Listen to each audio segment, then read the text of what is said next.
Welcome back to the refret on the Kramer Pacer guitar.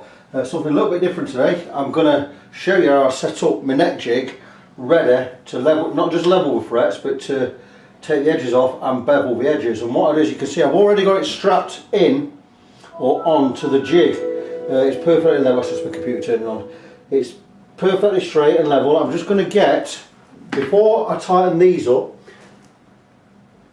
these supporting rods, first I'm going to get the neck level and straight, and how we do that is put on the notch straight edge like so, and we'll make sure the neck is as straight as we can get it. It's a tiny little bit, it's bending slightly that way. Now I can alter that on my truss rod, which is what I'm going to do. 5 truss rod adjuster on here, I believe, is it? Right, the truss rod is right loose anyway, so there's no adjustment going to be happening there. So what I'm going to do is I'm going to do it on the rods, and how I do that is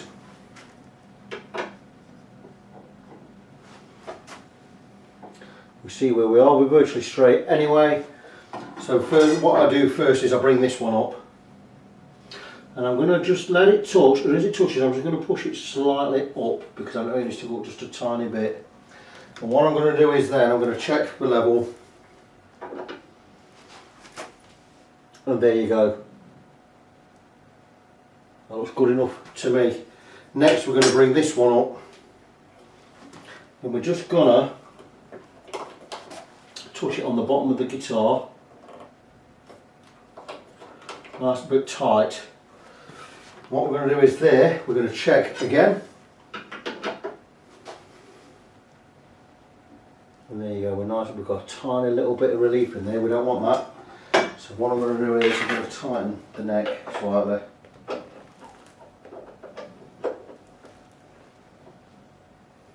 Just a tap, till we get the neck straight.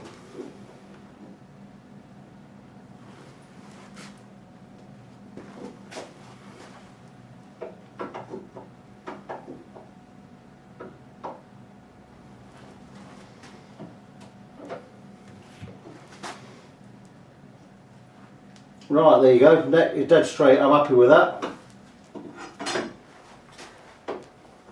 I'll bring up this side. I'm just going to strap the headstock in properly.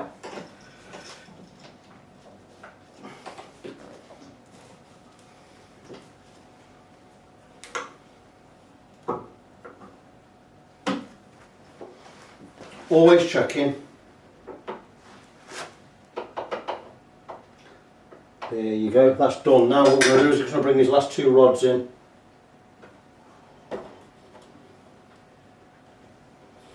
Just bring them up.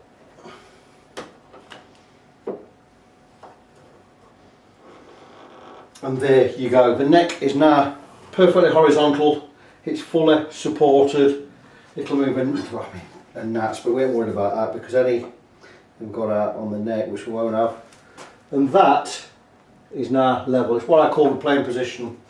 What we're going to do is now we're going to zero these dials, so if we do get any movement we're going to know about it. And all we do is we zero out,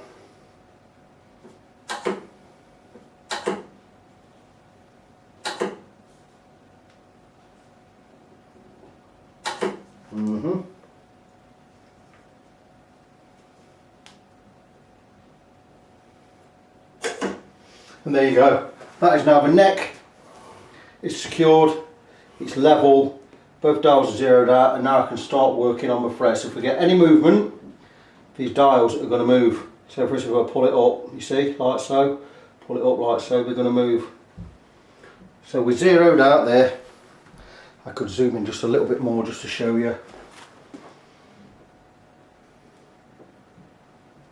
And you see, we've now got the dials zeroed out. If I move the guitar, lift it up or whatever, push it down, whatever, these dials are going to move. So we're zeroed out. If that moves, we're going to know about it. So that's it. That is now set and ready to work on. What I'm going to do now is Before I do any levelling or any taping up or anything, I'm going to take the 90-degree file. I'm going to file off the edges. I'm going to do the edges, both sides. Once that's done, I'm going to move 35 degrees and I'm going to bevel those edges. I'm going to be careful not to run into the rosewood, because this is a glossed neck, so we don't want to go in there and start scraping varnish off. So we've got to be a little bit careful when we get to the edges on here. Once that's done, once the beveling's done, we will get the neck taped up, then we'll go and we'll do a level. So I'll come to that once I've got this work done. Welcome back. I've now taken off the edges of the frets and I've beveled the frets. Both sides are done. I'll show you. I'll zoom in so you can have a closer look. As you can see, we're still zeroed out. We now have the bevels on the frets.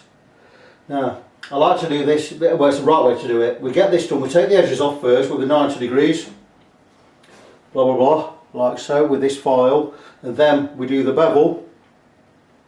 Next part of the procedure is to get the frets leveled. Now, there is a couple higher than others, so what I'm going to do is, normally I do this without taping up the fingerboard, but a lot of people on YouTube have said, oh, you're going to make a mess or blah blah, whatever. So just to appease them people, I'm going to actually tape it up. Then I'm going to level the frets. I'll go across with a fret rocker, check which ones are high, and I'll get them all leveled off. Once that's done with the tape on, where these bevels are, yeah, shall I zoom in a little bit more? These bevels, what I'll then do is, I'll take a file, this is number 3 cut Swiss file. It's got a flat ground edge there, and what I'll be able to do is, I'll be able to come across and just take the burrs off the edges of these bevels here, just to round them off nicely. And when we come to once the frets are levelled, well, we'll do that after the frets are levelled. Once that's done, when we get to the polishing, we're going to sand over these and round them all off nicely anyway. So the next part of the process is going to be to get the fingerboard taped up, which I'm going to do now, and we'll come and check which of the frets need levelling, and we'll get them levelled. I'll be back with another update as and when. Alright, good day guitar world. As you see, we've got the fingerboard all taped up now, or the neck all taped up. I've been across, I've levelled the frets with the levelling beam. 240 grit this side, which I didn't have to use. 400 grit this side, which I have used. There wasn't a lot of levelling to do, and what I did with a file. When I've been across with a levelling beam, made sure we're all filed flat. They are. I've been across with a fret rocker, make sure everything's all bang on both sides and in the centre. We've got no rock anywhere, so we now know that the frets are all level. All that remains to be done, well, I say what all remains to be done. What I'm going to be doing next is I'm going to be re-crowning the frets, because now we're flat. I'm going to put the crown back in there. I'll be using my 3-cornered file. I prefer, rather than use the grooved file, which makes the job really easy. I don't think it does as good a job as using a proper file. 3 edges, all the edges grounded, ground flat, so we're not going to. I'm going to do it by hand, put that curve in by hand. It's the way I prefer to do it. So I'm going to crack on with that. Once that's done, we can move it over to the other table, and we'll get the frets polished, and then that'll be it. It'll just be a matter of getting the neck back on the guitar and getting the guitar set up. So I'm going to crack on with that, and I'll come back later with another update.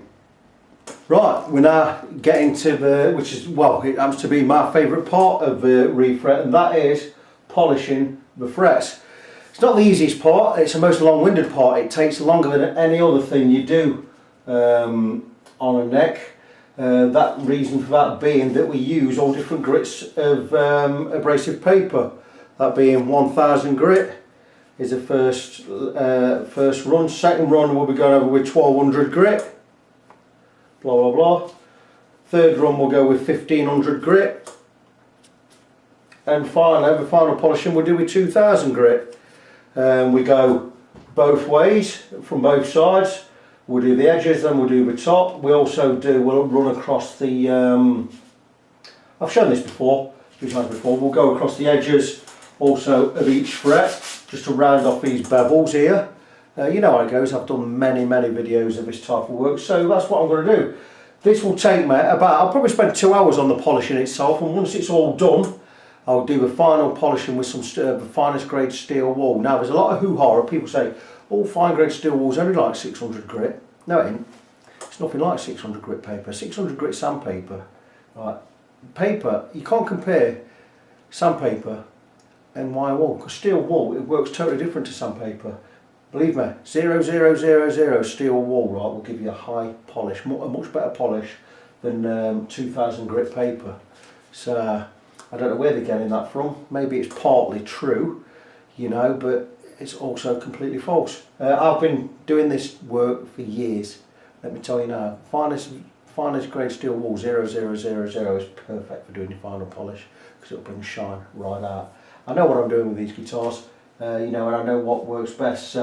People tell me the finest steel wool is like 600 grit paper. It's not at all. So there you go. So that's it. Going to crack on with this. We'll spend a couple of hours on it. Going to get it done. This neck will be done tonight, and tomorrow morning I'll get it back on the guitar. We'll get the guitar set up, and hopefully it'll be ready tomorrow to go out. So that is where we are. So I will come back with another update later.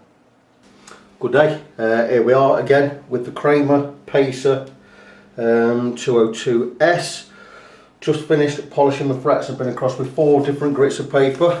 You know, all about that 1000 grit, 1200 grit, 1500 grit, 2000 grit. I've been across with steel wool, just polishing them, giving them a final polish. They look absolutely wonderful. When I polish, we'll go across the top, then we come in and we get right into the corners, both sides. And we'll give it some real vigorous polishing like this. If I just zoom in, I'll show you where we are, but these look absolutely fantastic. Let's go, where are we? There we go, let's go with this one here, look. It's highly polished now anyway, but what we do is we'll take some steel wool and we'll go in the side, get underneath, right into the edge there, and then we'll go right into this edge. Push it into the corners, and once we've done there, we go across the top. I mean, look at that polishing there, absolutely wonderful. I'm going to get a magnifier on there and show you in a second. And hopefully you can see where we're at. The ones we've just done here, this is the one we've just done here. Can you see there? Absolutely beautiful. So that's the polishing done.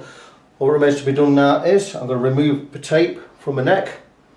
We're going to get the neck back on the guitar.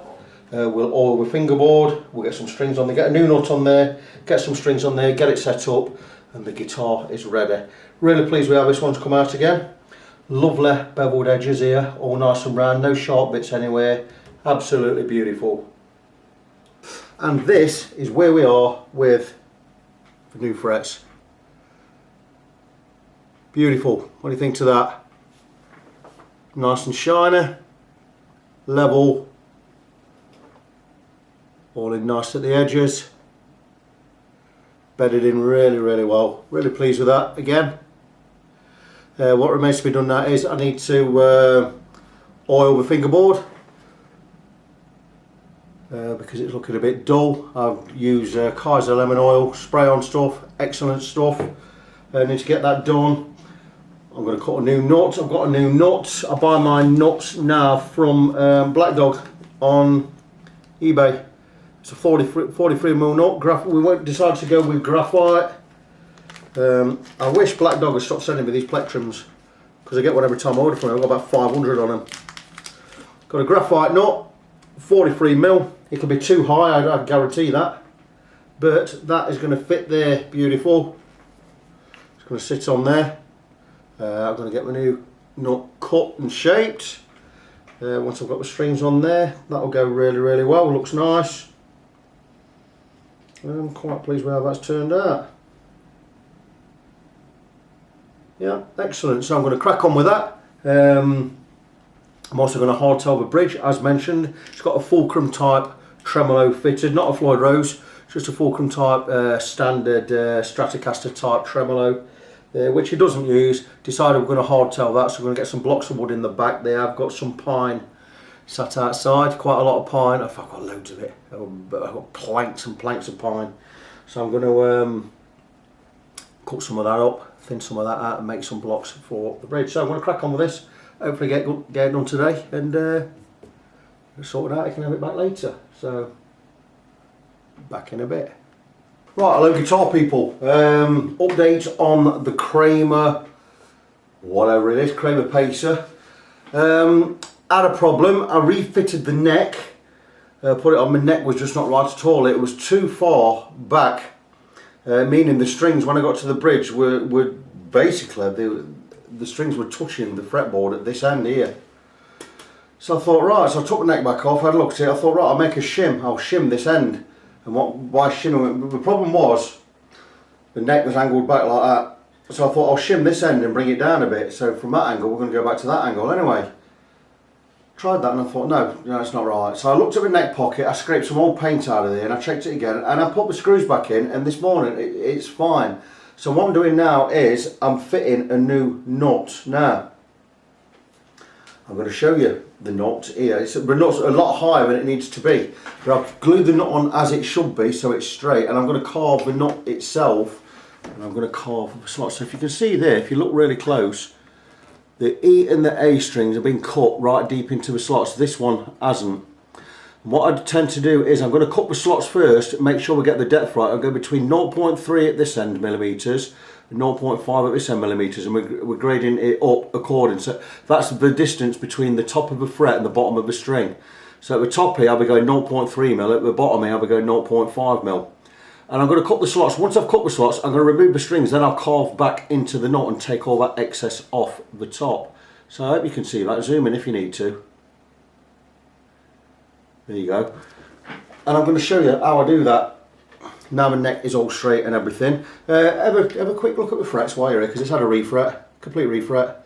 Looks beautiful. Now I rang Justin at weekend and he was going to have a guitar back at the weekend, but I says, look, got a problem with the neck, it's not sitting right and I can't get it to sit right in my neck pocket. So leave it with me and I'll work on it, not over a weekend. I had the weekend off, it's been a bank holiday weekend. It's bank holiday Monday today. I'm not really working today, I'm just going to do a couple of things, I'm pottering around, but I'm going to get this, get these strings on, get the nut slot cut. So what I'm going to do is I'm going to turn the guitar around, I'm going to show you how I cut a nut. Now you know I use my nut files, Hosco nut files, I've got a set of 3. Blah blah blah blah blah. Really great files, sharp, Japanese made, very sharp. Cut your nut slots perfectly. So what I'm going to do is I'm going to turn the camera around. I'm going to show you how I get on with cutting the nut. If you just bear with me while I move the camera.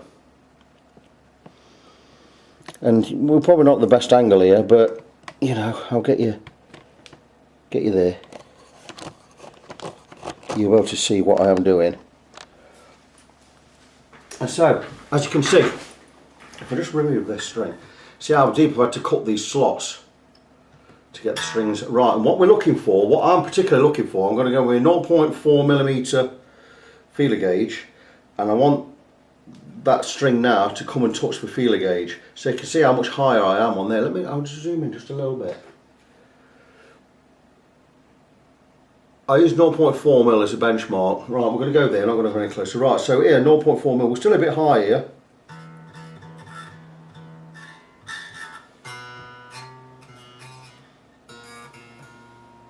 We're miles away with that. So what we're going to do is we're going to take the correct nut slotting file, which is, we've got the Hosco ones and they've got 2 measurements to a file. This is like, for instance, is 10 and 26, so that's 1st string and 4th string. And what we're going to do is we're just going to carve right into this nut. We're going to take it down, not too far, and I'm going to slightly angle as I come in just to widen that slot just a little bit. And what I'll do is I'll drop the string in, tighten and measure. Still way high. So again, we're going to come in with a file.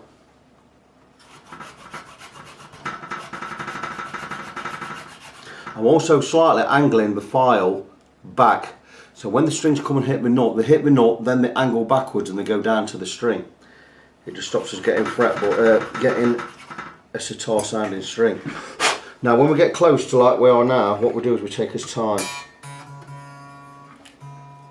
And I'll come from this side. we're good enough with that one.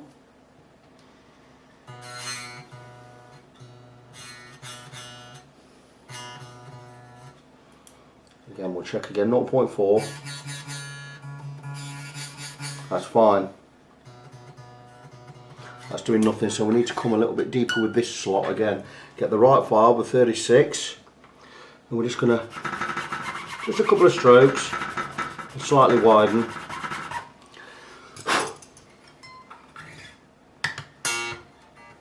That seems like we've gone deeper.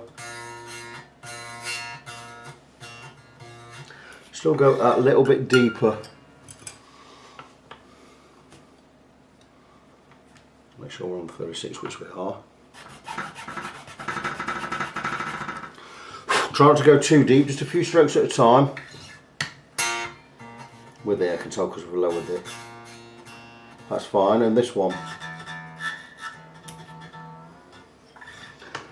I'm going to take the 46.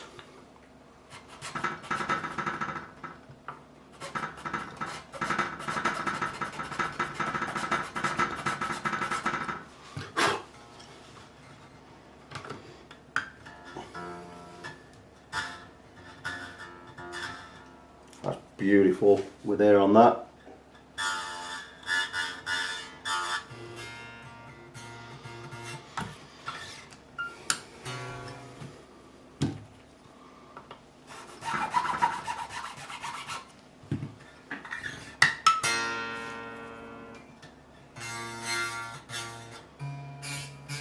That's it, we've got those slots now deep enough. I'm going to continue, I'm going to cut these 3 slots. And what we do on this then is, you see we've got 2 measurements, we've got 46 which is for here, 17 which is for here, so we're going to go with the thinner cut. Going to cut the 17, the 13 and the 10. Going to get that done. Once that's done, I'll come back and show you how we're going to grind off the top of the nut, get it all level. So here we are on the other bench with the guitar supported, the nut taped up. All we're going to do now is we're going to file the nut down. It's a graphite nut. So it's hard wearing, hard lasting, file's really easy. I'm going to use the back end of the file because it's a sharp part I never normally use, and all we're going to do is just reshape the nut. I'm going to slightly angle back, following the contour of the strings and following the line down from the body to the tuners. Just check our progress every now and again, and once we've got to where we need to be, we'll curve over the edges. So all I'm going to do is just keep checking the progress with Stanley blade. And I like the strings basically 2/3 in, 1/3 out. If they're nearly fully in, that doesn't matter, that's fine. But just keep checking the progress.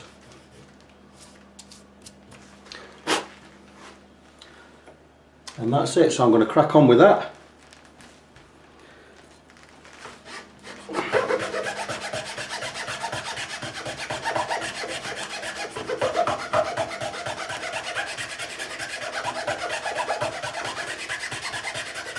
As you can see, it's not a 2-minute job, it's going to take a while, so I'll come back and show you the result once I've got it all finished.